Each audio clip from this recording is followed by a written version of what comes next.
Oke.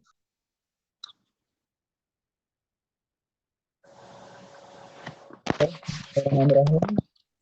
Assalamualaikum warahmatullahi wabarakatuh. Alhamdulillah, pada kali ini kita bisa bertemu kembali dalam topik 6, ruang kolaborasi, yaitu implementasi pembelajaran dalam UBD. Dengan kelompok 1, ada Biliana Marfika, ada Teh Fitria, ada Teh Eni, dan Teh Putri. Untuk mengefektifkan waktu, mari kita ke pembahasan pertama yang akan dijelaskan oleh Teh Fitria. Mangga dipersilakan.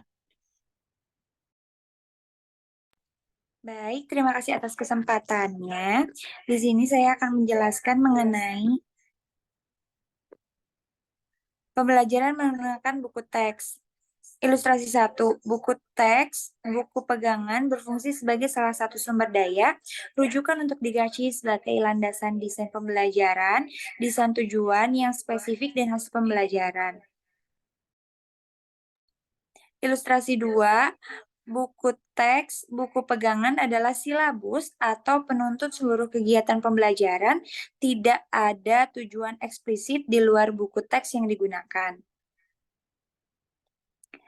Ilustrasi mana yang sering Anda lakukan, 1 atau 2, dan mengapa kelompok Anda memilih ilustrasi tersebut? Jelaskan.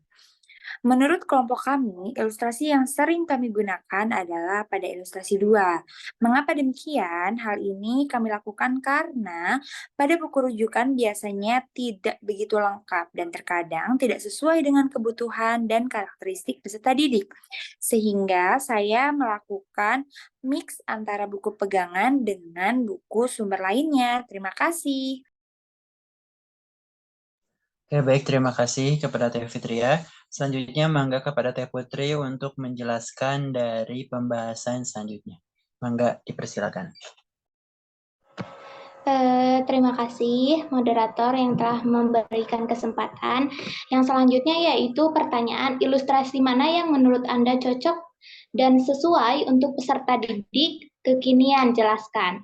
Nah, menurut kelompok kami, ilustrasi yang cocok yaitu ilustrasi yang kedua, karena dalam buku biasanya tidak begitu sesuai dengan karakteristik peserta didik. Terutama pada contoh, biasanya ada yang tidak begitu relevan dengan kondisi dan keadaan dari peserta didik. Nah, selanjutnya yaitu pembelajaran menggunakan buku teks. Ilustrasi yang pertama yaitu hasil belajar yang diinginkan membutuhkan penilaian unjuk kerja yang bersumber dari keilmuan sebagai konten buku teks.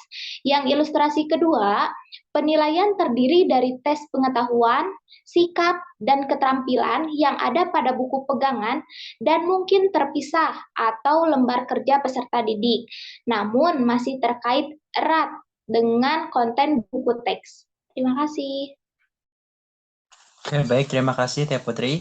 Selanjutnya, persilakan kepada Billy untuk menjelaskan penjelasan selanjutnya. Oke, baik. Selanjutnya, jawabannya ilustrasi mana yang sering Anda lakukan, 1 atau 2, dan mengapa kelompok Anda memilih ilustrasi tersebut? Jelaskan. Untuk ilustrasi yang sering saya gunakan, ini adalah ilustrasi kedua, karena dalam proses pembelajarannya dapat disesuaikan dengan peserta didik. Selain itu, pembelajaran juga bisa menggunakan pembelajaran berdiferensiasi, yang mana setiap pertemuannya karena penilaiannya dikembangkan sehingga tidak monoton. Selanjutnya, ilustrasi mana yang menurut Anda cocok dan sesuai untuk peserta didik kekinian? Jelaskan. Ilustrasi yang cocok menurut saya adalah ilustrasi 2, karena penilaian tes pengetahuan, sikap, dan keterampilan dapat disesuaikan dengan peserta didik kekinian, sehingga pembelajaran dapat berjalan secara inklusif dan berdiferensiasi. Saya kembalikan ke moderator. Oke, baik. Terima kasih, Teh Biliana. Selanjutnya, pembahasan akan dijelaskan oleh Teh Eni. Mangga dipersilakan. Baik, terima kasih Mas Adil. Selanjutnya ada pembelajaran menggunakan buku teks. Ilustrasi yang pertama yaitu buku teks tidak digunakan berdasarkan urutan penomoran, karena urutan membaca buku teks berdasarkan urutan tujuan pembelajaran yang diinginkan. Ilustrasi kedua yaitu teks dibaca dan dimanfaatkan berdasarkan urutan penomorannya. Lanjut.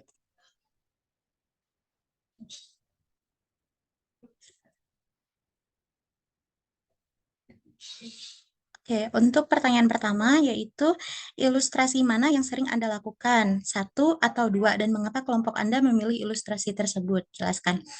Jawaban dari kelompok kami yaitu ilustrasi yang sering kami gunakan adalah ilustrasi satu, karena pada praktiknya terkadang materi dalam buku teks tidak begitu berurutan, jadi supaya teratur dan dapat efektif jika digunakan, dapat menyesuaikan dengan kebutuhan. Oke, baik. Oke, Terima terima kasih. kasih Mas Adil. Ya, baik. Terima kasih, TNI. Selanjutnya, berdasarkan pertanyaan di atas yang dijelaskan oleh TNI, ilustrasi mana yang menurut Anda cocok dan sesuai untuk peserta didik kekinian? Jelaskan. Berdasarkan ilustrasi di atas, menurut saya yang cocok adalah ilustrasi 1, karena dalam prosesnya dapat menyesuaikan kebutuhan peserta didik, sehingga pembelajaran nantinya dapat berjalan dengan efektif dan efisien. Oke, boleh dilanjut ke bawah. Ya, selanjutnya di sini ada pertanyaan kembali, yang dimana pembelajaran menggunakan buku teks. Ilustrasi 1 bahwasanya buku teks ini adalah salah satu sumber daya dan rujukan di antara banyaknya sumber belajar. Buku pegangan termasuk sebagian materi dan umumnya hanya digunakan untuk merangkum ide-ide penting dan sebagai landasan memecahkan masalah dan dukungan argumen penting. Ilustrasi kedua di sini, buku teks sumber primer dan bahan sumber lainnya jarang digunakan. Misal tidak menggunakan media massa, media sosial, dan lain-lain. Ringkasan dan konten buku teks diambil sebagai kegiatan untuk dipelajari, didalami, dieksplorasi, diuji, dan dikritik. Oke, boleh lanjut? Oke, di mana dari penjabaran di atas pertanyaannya, di sini ada ilustrasi mana yang sering Anda lakukan, 1 atau 2, dan mengapa kelompok Anda memilih ilustrasi tersebut? Jelaskan.